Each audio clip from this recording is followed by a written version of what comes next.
नमस्कार, TV 27 news के इस खास कार्यक्रम मुद्दे की बात में आपका स्वागत है। मैं हूं आपके साथ योगेश पांडे। पाकिस्तान के खिलाफ युद्ध के लिए भारत जिस तरीके से रणनीति बनाता नजर आ रहा है और तैयारी कर रहा है, ऐसा होते हुए पहले कभी नहीं देखा गया है। और आपको बता दें कि दरअसल भारत कई मायनों में अपनी तैयारी कर रहा है। वो चाहे कूटनीतिक मामले हों, चाहे अंतर्राष्ट्रीय समर्थन हासिल करने की बात हो, या फिर अन्य मामलों को हम देखें, भारत बड़े युद्ध की तैयारी कर रहा है। यह भी एक बड़े सवाल उठ रहे हैं। पाकिस्तान संयुक्त राष्ट्र की शरण में भी पहुंचा था, मगर वहां से भी पाकिस्तान को फटकार ही मिली। संयुक्त राष्ट्र महासचिव एंटोनियो गुटेरेस ने पाकिस्तान को फटकार लगाते हुए कहा कि भारत पाकिस्तान के संबंधों को उबलते बिंदु पर पहुंचते देख उन्हें दुख होता है।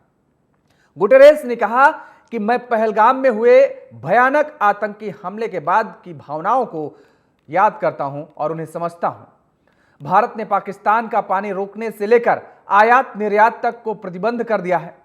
पाकिस्तान को आर्थिक रूप से घेरने और वैश्विक रूप से अलग थलग करने के बाद अब भारत सिविल डिफेंस की तैयारी कर रहा है।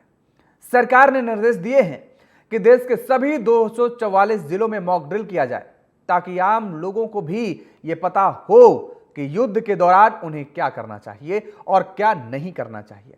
यह मॉक ड्रिल कल यानी कि 7 मई को होना है। इसका मकसद यह जांचना है कि जंग जैसे हालात होने पर, यानी कि मिसाइल हमले या हवाई हमले के दौरान आम जनता कितनी जल्दी और असरदार तरीके से प्रतिक्रिया दे सकती है। इस मॉक ड्रिल में असल हालात जैसे दृश्य पेश किए जाएंगे। मसलन हवाई हमले के सायरन बजेंगे, शहरों की बिजली बंद की जाएगी, आम लोग शरण लेने का अभ्यास करेंगे और आपातकालीन सेवाएं तुरंत हरकत में आएंगे। 7 मई को होने वाले इस राष्ट्रीय स्तर के रिहर्सल के लिए गृह मंत्रालय ने 2 मई 2025 को सभी राज्यों और केंद्र शासित प्रदेशों को निर्देश जारी किया है। इस मॉक ड्रिल में स्थानीय प्रशासन, civil defence warden, home guards और नेशनल कैडेट कोर यानी कि एनसीसी, नेशनल सर्विस स्कीम और अन्य संगठन और छात्र छात्राएं भी इसका हिस्सा होंगे। ऐसे में कई बड़े सवाल उठ रहे हैं कि क्या भारत की मॉक ड्रिल वाली ये तस्वीर और ये तैयारी बड़े स्तर पर युद्ध होने का संकेत है?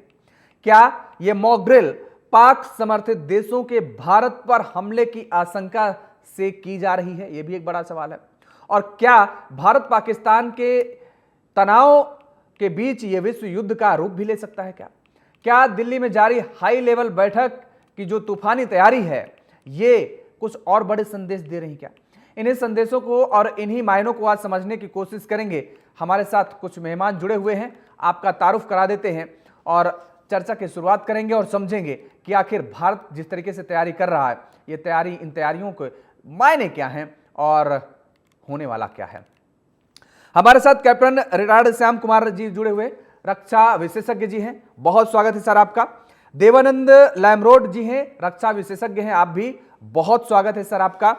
और भरत गांधी जी हमारे साथ जुड़े हुए हैं, राजनीतिक विश्लेषक हैं, सर बहुत स्वागत है आपका।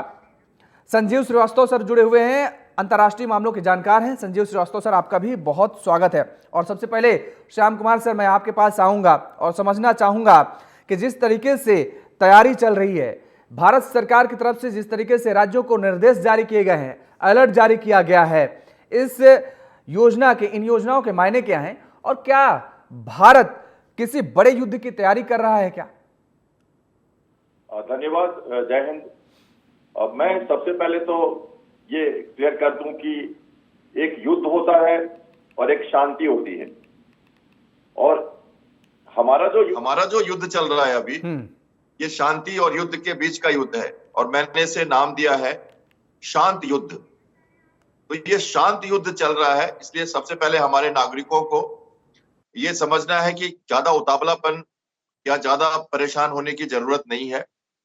भारत सरकार एक मैच्योर डेमोक्रेसी का रुख अपनाते हुए बड़े हिसाब से अपना काम कर रही है, और ये सारे बैठकों का दौर जो आपने बताया, ये एक स्टेप अप रिक्वायरमेंट्स है जो हमने एक बार जो पहलगांव अटैक हुआ है उसके बाद से हमने जो हवा देखी है, मेजर्स देखे हैं, उसके हिसाब से हो रहे हैं। और मैं आपको कहूं कि शांत युद्ध इसलिए है कि इस बार लड़ाई जमीन की नहीं है, जमीर की है, उग्रवाद के लिए है। तो उग्रवाद एक जो हमारे लिए कंसेंस में जो नहीं आ रहा था, कैमरा ऑन तो इसलिए हमें थोड़ा सावधान रहना है इस बार कि एक लंबी लड़ाई के लिए हम तैयार हो रहे हैं, जो हम ऑलरेडी कर रहे हैं, देश में भी कर रहे हैं। स्लीपर सेल्स को हटा के, लोगों को हटा के, वीजा रोक के, पानी रोक के, कई तरह के हम हरकत कर चुके हैं और ये और लंबा चलने वाला है। देश को इसके लिए प्रिपेयर होना है। और अब बात आती है मिनिस्ट्री ऑफ होम अफेयर्स के डिक्लेरेशन की कि हम एक बार सिविल डिफेंस को इनर्जाइज कर लें। तो ये इनर्जाइज तो हमें वैसे भी करते रहना चाहिए। और वैसे भी आजकल स्कूल, कॉलेज और एनसीसी में, मैं तो एनसीसी में भी रह चुका हूं कई दिनों तक, कई बार दो टेन्योर किया है मैंने, ट्रेन किया है लोगों को, बच्चों को इसके लिए। और मैं डिजास्टर मैनेजमेंट से भी जुड़ा हुआ हूं काफी दिनों से, और काफी सारे कवर भी करता रहता हूं। नेशनल डिजास्टर मैनेजमेंट अथॉरिटी नजदीकी है यहाँ से, और उसके साथ एसडीएमए और एनडीआरएफ, और उसके साथ डीडीएमए, डिस्ट्रिक्ट कलेक्टर के लेवल पे जो मैनेजमेंट अथॉरिटी बनी है भारत की 2005 में, जिसने इस तरह से कोविड को हैंडल किया था। हालांकि इसका मैंडेट डिफेंस का, पर इसके साथ उसका कोलैबोरेशन है और जरूरत पड़ने पे दोनों को इंगित किया जाएगा। तो ऑलरेडी एक संस्था हमारी इस बार एनर्जाइज्ड है। अब हमें ये सायरन, ये हमारी कैमोफ्लेजिंग करना, वाइटल इंस्टॉलेशंस को, क्रैश जो एवैक्यूएशन ड्रिल्स है, ब्लैकआउट ड्रिल्स है, एयर रेड वार्निंग जो होती है हवाई जहाज के अटैक के कारण। तो हमारे तो अब गांव-गांव में आपदा मित्र भी बनाए गए हैं जो आपदा से हमारी रक्षा करते हैं। तो मैन मेड आपदा है ये। युद्ध जो है मैन मेड कैलेमिटी है। मैन मेड कैलेमिटी में बहुत सारे डैमेजेस हो सकते हैं, जिनकी सुरक्षा के लिए हमें युवाओं को तैयार करना होगा। एनसीसी एनएसएस को ऑलरेडी तैयार किया गया है और करना होगा, और सभी को एक साथ जागरूक करना होगा। तो ये सिर्फ एक जागरूकता का ड्रिल है, इसे हम कर लें और समझ लें और ज्यादा पैनिक ना करें। ये एक जरूरी है मैसेज सभी को जाना। और मेरे ख्याल से ये तो रेगुलर होना चाहिए। आजकल स्कूल कॉलेजेस में सब जगह किया जाता है, सिविल डिफेंस की ड्रिल की जाती है, फायर फाइटर्स आते हैं और कई तरह की हम जो वार्निंग्स होती है, हमें जो बॉम्ब ब्लास्ट की वार्निंग होती है, इनकी हम ट्रेनिंग करते रहते हैं। तो ये उसी का हिस्सा है। और अब भारत ज्यादा सतर्क है, हमारे लोग ज्यादा सतर्क हैं, ज्यादा समझदार हैं, उनको सब कुछ का ज्ञान है। तो ये आराम से ड्रिल होगा 7 तारीख को, और इसके लिए ज्यादा परेशान होने की जरूरत नहीं है। It is part of our strategy to go for a long term plan. लंबा चलेगा तो लंबे समय के लिए तैयारी करनी है, एक दिन से कुछ नहीं होगा, हमें मन से तैयार हो जाना पड़ेगा। ये लंबा समय तक युद्ध चलेगा, अगर चलेगा तो। भरत गांधी जी हमारे साथ जुड़े हुए, राजनीतिक विश्लेषक। एक बार फिर से आपका बहुत स्वागत है भरत गांधी जी। सवाल ये उठ रहा है कि जब भारत सरकार कोई भी कदम उठा रही है तो उस पर खैर सवाल खड़े हो रहे हैं विपक्ष के। ये विपक्ष ये भी कह रहा है कि हम सरकार के साथ हैं, लेकिन आखिर इतनी देरी क्यों? इंदिरा गांधी होती तो अब तक क्या हो गया होता, क्या से क्या देश दुनिया ने देख लिया होता। तमाम तरीके के सवाल भी जो विपक्ष के नेता हैं वो उठा रहे हैं। लेकिन जो अगर हम पूरी रणनीति को देखते हैं तो उसमें यह भी समझ में आ रही है, जिस तरीके से अभी श्याम कुमार सर कह रहे थे कि दरअसल ये युद्ध 2-4 दिन चलने वाला नहीं है। युद्ध होगा तो लंबा खींचेगा, और अगर लंबा खींचेगा, भारत पाकिस्तान के बीच में युद्ध होगा तो ये विश्व युद्ध का भी रूप ले सकता है। क्या विपक्ष इस बात को भी जानता है और इसके लिए विपक्ष तैयार भी नजर आ रहा है क्या? देखिए, मैं समझता हूं कि विपक्ष जिस तरह से सरकार को चाहता है कि सरकार युद्ध में कूद जाए, और युद्ध में कूदने के बाद युद्ध का नतीजा अपने हाथ में नहीं होता, चाहे वो युद्ध अपने गांव परिवार में हो, चाहे वो देश के स्तर का हो। तो विपक्ष तो ये चाहता है कि भारत सरकार कूदे युद्ध में और कुछ उल्टा पलटा हो और सरकार बदनाम हो और युद्ध की जो तबाही होती है, ये तो एक धीमा की खुजली होती है कि पहले खुजाने में बड़ा आनंद आता है, और जब वो खुजाने लगते हैं तो नाखून धंसता चला जाता है एक चर्म रोग में, और जब खून निकलने लगता है तब कपड़ा उठा के देखते हैं कि तो खून खराबा हो गया, तो खुजाना छोड़ देते हैं। हर युद्ध एक चर्म रोग है, एक धीमा है, ये दिमाग का चर्म रोग है। और इस दिमागी चर्म रोग से जो संसार के देश उबर गए हैं, जो विपक्ष उबर गया है, वो संसार के देश शांत हैं और समृद्धि की दिशा में लगे हैं। और जो इस युद्ध के चरम रोग में अभी भी जिनका दिमाग फंसा हुआ है और वो सभ्य होने को तैयार नहीं है, अभी मुगल कालीन युद्ध की भाषा बोलते हैं, वो अभी तो 26 आदमी मारे गए हैं आतंकवादी घटना में। युद्ध होगा तो 26 लाख मारे जाएंगे और 26 करोड़ भी मारे जाए तो कोई बड़ी बात नहीं है। और युद्ध के बाद कोई आदमी शिक्षा का विकास और अपने समृद्धि का बातें करना भूल जाएगा, सड़कों का निर्माण भूल जाएगा। सब लोग खाली ये काम में लगेंगे कि किस तरह अपनी जान बचाई जाए, बंकर बनाया जाए और चूहे की तरह बिल में घुसा जाए।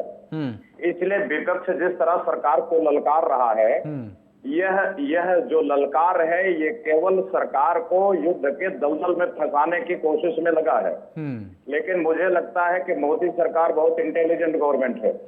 वो इसी तरह से युद्ध के लारे लप्पे लगाती रहेगी, ललकारती रहेगी और कमर उमर कसती रहेगी। लेकिन भारत और पाकिस्तान का युद्ध होगा नहीं किसी सूरत, क्योंकि दोनों एटॉमिक कंट्री हैं और पाकिस्तान कमजोर देश है। और जो कमजोर देश है वो एटम का इस्तेमाल पहले करता है और पाकिस्तान के साथ खुल के चीन खड़ा है। और ये अगर युद्ध होता है तो ये बिल्कुल उसी पैटर्न का युद्ध होगा जैसे यूक्रेन और रूस में हो रहा है। रूस के खिलाफ अमेरिका लड़ा, यूरोपियन कंट्रीज लड़े जो यूक्रेन की जमीन का इस्तेमाल किए, डायरेक्ट नहीं आए। इसी तरह से चीन लड़ेगा भारत से युद्ध और वो अपनी जमीन का इस्तेमाल भी नहीं करेगा। और इसमें वो चाहेगा कि भारत का पड़ोसी देश बर्बाद हो जाए, यानी भारत बर्बाद हो जाए और उस पर इल्जाम भी ना लगे। जैसा कि अमेरिका ने किया, उसने यूक्रेन को उकसाया, जेलेंस्की को, और युद्ध के बाद कहा कि हम मदद कर रहे हैं। अब उसके पूरी जमीन जायदाद, उसके खनिज, पूरा देश ही उसने कब्जा कर लिया और लिखवा लिया। ठीक। तो मेरे को लगता है मोदी सरकार इतनी बेवकूफ सरकार नहीं है, कोई युद्ध में कूद जाएगी। बिल्कुल, सरकार कोई भी हो बड़ा सोच समझ करके कदम उठाएगी और ऐसा नहीं कि विपक्ष भड़का देगा और आम नागरिक सोशल मीडिया पर लिखने लगेगी तो वैसे सरकार कदम उठा लेगी। श्याम कुमार सर, अब यहाँ पर बात समझने वाली ये है, क्योंकि भरत गांधी जी जिस तरीके से कह रहे हैं कि युद्ध की स्थिति तो पहले बनती नजर नहीं आ रही है, दिखती नजर नहीं आ रही है, और दूसरी बात जो हालात स्थिति जो पैदा हुए हैं, जो चीन की तरफ से जो रिएक्शन आ रहे हैं वो साफ तौर पर है, तो भारत को ऐसे में एक दुश्मन नहीं है, दो दुश्मन के रूप में तैयारी करना पड़ेगा, क्योंकि चीन पाकिस्तान के साथ खड़ा नजर आ रहा है। तो भारत के लिए भी चुनौती है क्योंकि चीन सामने खड़ा हुआ है पाकिस्तान के साथ। मैंने जो शुरू की थी बात अपनी, वहां मैंने कहा था एक होता है युद्ध और एक होती है शांति, और एक बीच का वर्ड मैंने यूज किया, शांत युद्ध। तो मैं जो कह रहा हूं उसको समझिए। ये लंबा खिंचने वाला है, गोली बंदूक का युद्ध नहीं लंबा खिंचने वाला है। इसलिए देश को उतावलापन में नहीं जाना है और नागरिकों को बहुत ज्यादा एक्साइटेड नहीं होना है। ये शांत युद्ध हो रहा है, ऑलरेडी चल रहा था बहुत दिनों से। देश को समझ में आना चाहिए, कॉन्स्टिट्यूशनल रिफॉर्म्स हो रहे हैं, सोशल चेंजेस हो रहे हैं, बिल्स लाए जा रहे हैं। हमने 370 लगा दिया, हमने कश्मीर में अमन चैन हासिल कर दिया, हमने सब कुछ करीब करीब एलिमिनेट करके एक ढंग से भारत को रास्ते पे विकास के ले जा रहे हैं। मिडिल ईस्ट से हमारी दोस्ती हो रही है, कोई कॉम्युनल इश्यूज नहीं है हमारे देश विदेश के रिलेशनशिप में। एक बड़ा कदम है, बहुत साल से चल रहा है। और अब आपने एक हमारे नासूर पे हाथ रखा, हमारी इकोनॉमी जो कश्मीर की टूरिज्म थी उसको प्रभावित कर दिया, अमन चैन को प्रभावित कर दिया, तो हमने वाटर स्ट्राइक करके आपकी इकोनॉमी को प्रभावित कर दिया। शांति युद्ध शुरू हो गया, पहले भी चल रहा था। स्लीपर सेल्स हटाए जा रहे हैं, वो चीफ मिनिस्टर्स को फोन किया गया है, एक भी लोग यहाँ पर न रुके, अटारी बॉर्डर से वापस चले जाएं, यहाँ से जितने भी इन्फॉर्मर्स हैं सबको खत्म किया जाए। आप देख रहे हैं नेपाल के बॉर्डर पे क्या हो रहा है, जिसको जहां मौका मिल रहा है वो अपना काम कर रहे हैं हमारे प्रशासन के लोग।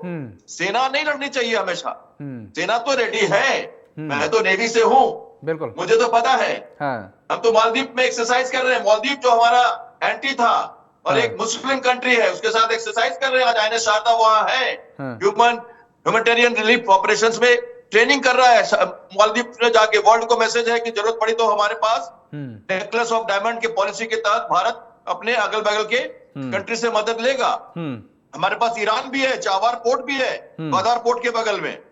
हमारे पास वो सब है चीजें जो हमने जमा की है पूंजी अपनी शांति युद्ध के लिए, क्योंकि इस बार जमीन की लड़ाई नहीं होनी है ना। तो बंदूक गोली जरूरी नहीं है कि एटम पावर, ये राफेल और हवाई जहाज, मिसाइल्स, वो होगा अगर कोई चाहेगा तो। हम तो जा ही नहीं रहे। हमने कहा हुआ है पुतिन जी को जाके बाहर, युद्ध का समय नहीं है। तो हम अपने सिद्धांतों पे तो रहेंगे ना। प्रधानमंत्री ने बोला क्या है, कोड दिया उन्होंने, तीनों सेनाओं से बात की, सीडीएस की मीटिंग हुई, उन्होंने कोड दिया और मधुबनी चले गए अगले दिन, बड़े सरलता से चले गए। फिर वेब्स में संस्कारों की बात की, फिर बलिंजम पोर्ट चले गए केरला, फिर अमरावती चले गए। जापान की डेलीगेशन आ रही है, हमारे तीनों सेनाएं के चीफ उनसे नॉर्मल बात कर रहे हैं। सब कुछ तो नॉर्मल चल रहा है। इस बीच में एक्सरसाइज करा रहे हो एक सायरन की, वो भी ठीक है, लेकिन कितने मैच्योर डेमोक्रेसी है, शांति युद्ध नहीं है ये।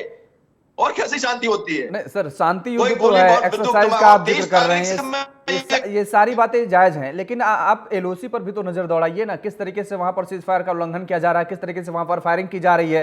और जो पाकिस्तान ऑक्युपाइड कश्मीर है, वहां से भी खबरें सामने आ रही हैं कि दरअसल जो पाकिस्तानी सेना है वो अब आम नागरिक का रूप धारण कर रही है, लोगों की बस्ती के बीच में रह रही है, बस्तियों में रह रहे हैं आम नागरिक बन करके। तो फिर ऐसे में भारतीय सेना को भी कोई ठोस कदम उठाने की जरूरत पड़ती है क्या? क्योंकि अगर इधर एलओसी पर सीज फायर हो रहा है तो उसका भी मुंह तोड़ जवाब देना जरूरी हो जाता है। और दूसरी तरफ हम इस बात को कभी नजरअंदाज नहीं कर सकते हैं कि पाकिस्तानी सेना ने ही सबसे ज्यादा बढ़ावा दिया है आतंकियों को खाद पानी देने का काम किया है, तो पाकिस्तानी की सेना ने किया है। तो अब वो पाकिस्तानी सेना जो सिविलियन बनकर के रह रही है, तो उस पर भी हमें देखना पड़ेगा, उस पर भी क्या हमें कार्रवाई की जरूरत पड़ती है क्या? तो हमें तो उन्होंने मैसेज दिया है, वो कोड में बताने वाला था आपको। हाँ। ITPSEF, हाँ। ITPSEF बोल के वो चले गए थे मधुबनी, आके भी CCS की मीटिंग करके चले गए वो। और उन्होंने सेनाओं को स्वतंत्र छूट दिया, और सेना हमारा मुंहतोड़ जवाब एलओसी पे दे रही है। मीडियम रेंज की स्मॉल फायरिंग हो रही है, कोई लंबी फायरिंग अभी नहीं हो रही। एक का गोली का 100 का बदला हम दे रहे हैं। हम तो चाहते हैं उनकी एम्युनिशन खत्म हो जाए, हम तो पूरी तरह से वो कर रहे हैं। वो सब भी चल रहा है, वो बताने की जरूरत नहीं है यहाँ पे, उसकी हम यहाँ पे चर्चा नहीं करते, इसलिए उन बातों को मैंने कहा नहीं। अब बात रही कोड की, ITP, identify, trace and punish. Eliminate नहीं, मारो नहीं, पनिशमेंट लीगल, जो पूरे देश में विदेश में सही लगे। और उसके साथ SEPF, supporters, enablers and financiers. तो सपोर्टर इनेबलर्स में है ना हमारे आर्मी के लोग, सब आ गया इस कोड में, सब है। और वही राजनाथ सिंह कल कह रहे थे कि प्रधानमंत्री डिटरमाइंड है, वो करेंगे। वहीं से चलिए, मैं 23 तारीख से लगातार सारे चैनलों पे ऐसे ही बता रहा हूं लोगों को, आज नहीं बोल रहा है। कुछ लोग ही हैं जो कह रहे हैं कि शांति युद्ध होगा। मैं तो आज मैंने कल से नया वर्ड यूज किया, जमीर और जमीन। जमीर की लड़ाई है, आतंकवाद की लड़ाई। अब तक हमारी लड़ाई जमीन ही हुई थी। हमने एक दूसरे को विस्तारवाद के लिए पाकिस्तान इधर कैप्चर करना चाहता था, हम रोक रहे थे उनको। ये वो लड़ाई नहीं है। कोई जमीन की बात कहां कर रहा है? हम POK की बात नहीं कर रहे। समय आएगा तो वो भी हमारा हो जाएगा, हम उसकी कहां बात कर रहे हैं? हम देश विदेश को पकड़ के चल रहे हैं, हम पूरा इंटरनेशनल पनिशमेंट देना चाहते हैं। और पनिशमेंट कुछ भी हो सकता है, पनिशमेंट 2 साल की सजा भी और मौत भी। तो लंबा फंदा हमने डाल दिया है, हम धीरे धीरे खींच रहे हैं। हमें करने दीजिए इसको, पूरे देश को शांति से इसको समझना है, इस बात को सबको समझना, और एक्शन भी होगा, काइनेटिक मेजर्स भी होगा। नहीं सर, मैं एक बहुत सीधा सवाल आपसे पूछना चाह रहा हूं और समझना चाह रहा हूं कि अभी जिस तरीके से हम पिछले दिनों हमने देखा कि हमारे सेना के जवानों ने आतंकी ठिकानों को निशाना बनाया, उनके घरों को तबाह कर दिया, बर्बाद कर दिया, तो अब क्या ये जो आतंकी या आतंकियों को पनाह दे रहे थे, अब वो जो बस्तियों में जाकर के रह रहे हैं पाकिस्तान ऑक्युपाइड कश्मीर में, तो क्या, क्योंकि जब आतंकियों के ठिकानों को निशाना बनाया तो उसमें भी कश्मीर से कई तरह की आवाज उठी कि आम जनता को ध्यान में नहीं रखा गया है, आम नागरिक को जो आसपास बचे हुए थे उनको भी नुकसान हुआ है। तो क्या अब वो जो जम्मू जो कश्मीर में जो पाकिस्तान ऑक्युपाइड कश्मीर है, वहां पर जो लोग ठिकाना बना रहे हैं अपना, क्या उस ठिकाने को भी निशाना बनाना चाहिए हमारी सेना को या फिर नहीं? देखिए, जब भी ऐसी घटनाएं होती हैं तो कई सारे कंट्रोवर्सीज आती हैं। जब खुली छूट दी गई है सेना को, इसका मतलब यह है कि जो अमन चैन हासिल हुआ था और एक तरीका जो एडमिनिस्ट्रेशन का वहां paramilitary forces and local police and law and order का बना था, उसमें कहीं ना कहीं उन्हें और स्ट्रिक्टनेस की जरूरत लगी। तो उस लगी को उन्होंने आर्मी को छूट देके बताया है। जैसे हमारा arm forces special power act है, जब हम लगाते हैं तो कई चीजें होती हैं, तब कंट्रोवर्सीज होती है, आपने नॉर्थ ईस्ट में देखा है। तो ये बातें निकल कर आएंगी, इसके लिए सेना तैयार है। ठीक, सेना जानती है कि ऐसी बातें निकल कर आएंगी, भ्रांति हो सकती है, गुमराह किए जा सकते हैं लोग, लेकिन क्लीनिंग का प्रोसेस के लिए प्रधानमंत्री ने कहा है। पाकिस्तान के अंदर तो हम टारगेट कर ही रहे हैं, पता कर ही रहे हैं। उनका तो देखिए, मैंने बड़े अच्छे से कहा था कि उन्होंने अंडे वंडे इकट्ठा करना शुरू किया, चावल आटा, तो अंडे को ना अगर बाहर से फोड़ दो ना तो वो फिर गड़बड़ है, अंदर से फूटने दो ना उसको, अपने आप फूट जाएगा तो नया जीव निकलेगा, फिर पाकिस्तान क्लींज हो जाएगा। ठीक है, तो क्लींजिंग प्रोसेस चल रही है अब। हाँ। सफाई हो रही है, सफाई की जा रही है, सफाई हो रही है दिमाग की, पाकिस्तानियों की, लोगों की। सब बुरे नहीं है, कुछ लोग बुरे हैं। आइडेंटिफाई की बात की है ना, ये तो पाकिस्तान की बात करते हैं हमारे प्रधानमंत्री। बिल्कुल, देखिए उनका लैंग्वेज। मैं पहले दिन से चल रहा हूं और एक ही तरह की बात कर रहा हूं, आज नया नहीं बोल रहा। बिल्कुल, फिर पूछेंगे मैं ऐसे ही बताऊंगा। जमीन जमीर शांति युद्ध, ठीक है, बिल्कुल, दो बातें। बिल्कुल, और लंबी लड़ाई उस तरह की, गोली वाली नहीं, उस तरह की, उस पर ध्यान देना है। बड़ा मुद्दा है ये, सावधानी से देश को समझना होगा। इसको अगर एलिमिनेट करना है पाकिस्तान की जड़ को, उग्रवाद को, तो हमें ऐसे लड़ना होगा। और ये इंटेलिजेंट जो हमारे पैनलिस्ट कर रहे हैं, ये इंटेलिजेंट सरकार की नीति है।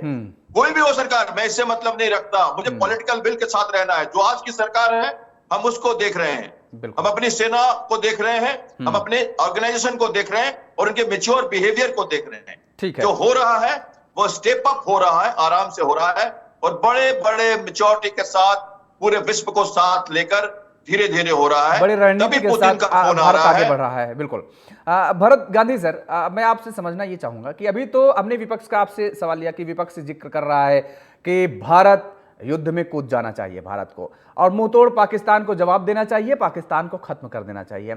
आपने खुद कहा कि पाकिस्तान के साथ चाइना भी कहीं ना कहीं खड़ा नजर आ रहा है और साफ तौर पर है।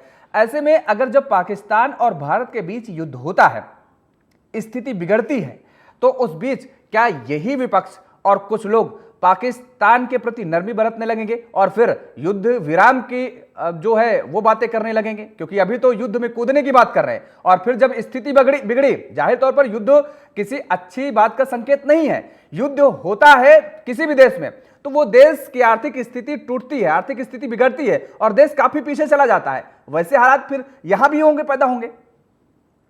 देखिए, अभी हमारे डिफेंस एनालिस्ट शिवम कुमार जी बिल्कुल सही बात बोल रहे थे। उनको इस चीज का एक्सपीरियंस है कि अब वो लाठी डंडे का, बंदूक गोली राइफल का जमाना गया। अब युद्ध दूसरे तरीके से होगा।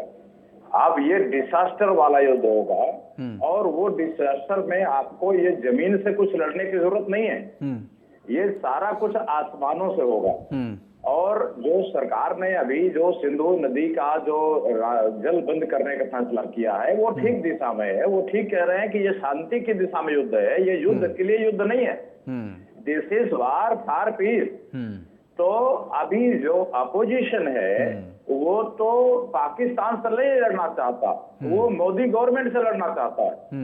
वो चाहता है कि इसी बहाने 26 जो हत्याएं हुई हैं आतंकवादियों द्वारा, उसके बहाने वो सरकार को ललकार दे, वो सरकार युद्ध में कूद जाए और युद्ध की जो विभीषिका है उसके बाद जब पूरा देश देखेगा और सहेगा, जब मिसाइलें आसमानों से गिरने लग जाएंगी और मकानों का विध्वंस शुरू हो जाएगा भारत में भी, पाकिस्तान में भी, तो यही जो भारत के लोग आज ललकार रहे हैं सरकार को कि युद्ध करने में देरी क्यों, वही लोग तब विपक्ष को नहीं गालियां देंगे, तब सरकार को कोसना शुरू करेंगे कि तुम तो हमसे ज्यादा बुद्धिमान थे, हमने ललकारा तो कम से कम तुम तो बुद्धिमान होना चाहिए था, तुमने जेलेंस्की जैसी बेवकूफी क्यों कर दी। तो अब जब वैसी स्थिति में मोदी सरकार को सत्ता से हटना पड़ेगा। जब भी उसके बाद युद्ध के बाद इलेक्शन होगा तो वो डिसास्टर होगा। तब कोरोना की महामारी के नाम पर ये भगवान पर, प्रकृति पर टाला नहीं जा सकता। तब ये माना जाएगा कि सरकार में आप बैठे हैं, ये फैसला विवेकपूर्ण फैसला लेना आपकी जिम्मेदारी है। अगर हम लोग इतने समझदार होते तो हम भी प्रधानमंत्री होते। तो ऐसी स्थिति में विपक्ष मोदी से लड़ रहा है और मोदी पाकिस्तान से लड़ रहे हैं। अब यहाँ पर जो मोदी सरकार है उसको विवेक पूर्ण ढंग से फैसला करना होगा। मतलब विपक्ष आपदा में अपना अवसर तलाश रहा है इस दौरान भी। एकदम विपक्ष यही कर रहा है। तो ये तो बेहद दुर्भाग्य है फिर भरत सर, क्योंकि अगर ऐसी स्थिति में जहां हम अपने देश के दुश्मन से इस स्थिति में खड़े हैं कि युद्ध की स्थिति पैदा हो रही है, और उस दौरान हमारे देश के अंदर ही जो लोग बैठे हुए हैं वो आपदा में अवसर तलाश रहे, जबकि इस दौरान तो सारी राजनीति को भूल जाना चाहिए, देश के साथ खड़े होना चाहिए। देखिए, ये जो बहुदलीय लोकतंत्र है ये इसीलिए बनाया जाता है। चीन में दो दल नहीं है, इसलिए चीन की सरकार ने जो फैसला किया, एक पार्टी का जो फैसला है वही देश का फैसला है। लेकिन भारत में हजारों दल हैं। ये दल कोई देश के लिए नहीं होते हैं, ये अपनी दुकान चलाने के लिए होते हैं। बिल्कुल। तो वो अपनी दुकान आगे बढ़ाना चाहेंगे। जब कोरोना आया तो कफन बेचने वाले और लकड़ियां बेचने वालों की खूब चांदी आ गई, और जो वैक्सीन और जो दवाइयां, इंजेक्शन 50 रुपए के मिलते थे उनको 50,000 में बेचते हुए किसी को शर्म नहीं आई थी। आप जरा याद करिएगा। हाँ, ठीक बात आप कह रहे हैं। इसी तरह ये युद्ध भी एक आपदा है। तो विपक्ष जो हमने बहुदलीय लोकतंत्र की जो कैंसर अपना ही लिया है, तो बहुदलीय लोकतंत्र की जो दुष्परिणाम है वो हमें भुगतने ही पड़ेंगे। और शायद अब भी समझ जाएं तो बड़ी अच्छी बात है कि कम से कम हमारी राज्य व्यवस्था पर पुनर्विचार हो। और अगर भारत पाकिस्तान आतंकवाद का स्थायी समाधान करना है तो वो युद्ध कदापि नहीं है। अगर आपने इस बहाने पाक अधिकृत कश्मीर पीओके पे कब्जा भी कर लिया तो एक कैंसर शरीर के अंदर और ले लेंगे। अभी तो कश्मीर से नहीं निपट पाए, अब पीओके का और लेकर के डबल कैंसर अपने घर में कर लेंगे। तो ये भी सोल्यूशन नहीं है। मैं मानता हूं कि पाकिस्तान के साथ सही आतंकवाद का सच्चा समाधान वही है जो यूरोप ने किया है। यूरोप के 27 देशों ने अपनी संधि करके 27 देशों ने एक यूरोपियन पार्लियामेंट बना ली, यूरोपियन आर्मी बना ली, यूरोपियन नोट करेंसी बना ली, एक यूनियन बना लिया। हमारा स्थायी समाधान अखंड भारत है। अखंड भारत की बात करनी चाहिए। बिल्कुल। भारत में डंडा लेके नहीं, संवाद से, संधि से, समझौते से, बातचीत के रास्ते से। दुर्भाग्य की बात यह है कि 10 साल में अखंड भारत की दिशा में मोदी सरकार ने 1 इंच कदम आगे नहीं बढ़ाया।